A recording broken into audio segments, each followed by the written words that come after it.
kuambia rafiki yangu ambaye tumefanya naye kazi kwa muda mrefu nikiwa bunge, anaitwa Fred Okengo Matiang'i, kuja tukupatie chama ya ODM ambayo iko na watu. Waachana na chama ya Uhuru, hiyo ilikwisha. Hiyo haina mtu yote sahi, ni gorofa ambayo haina watu. Sasa wewe unataka kukaa kwa chama ambaye bunge hawana watu. Wananchi huko Mount Kenya wameenda DCP.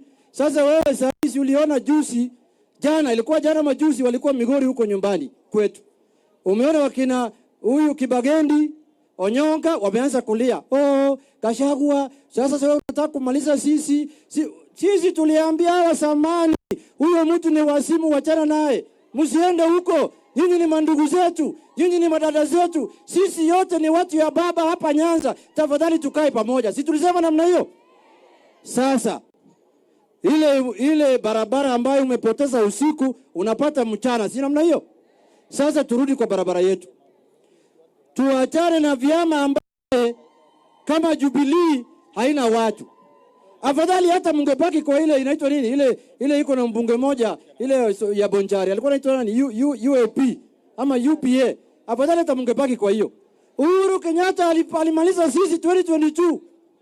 Aliambia sisi atawachia sisi mamlaka baada ya kutoka kwa president. Muliona hiyo akitupatia? Muliona tukiapishwa? Si President Ruto alichukua mamlaka? Sasa hiyo ndio barabara sasa anapeleka Matiang'i Uhuru Kenyatta.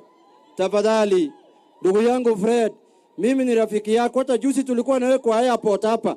Tukakunywa chai pamoja, toka huko rudi ODM.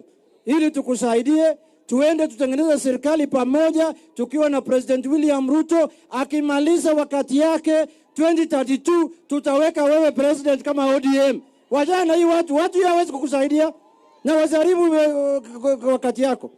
Ya mwisho sasa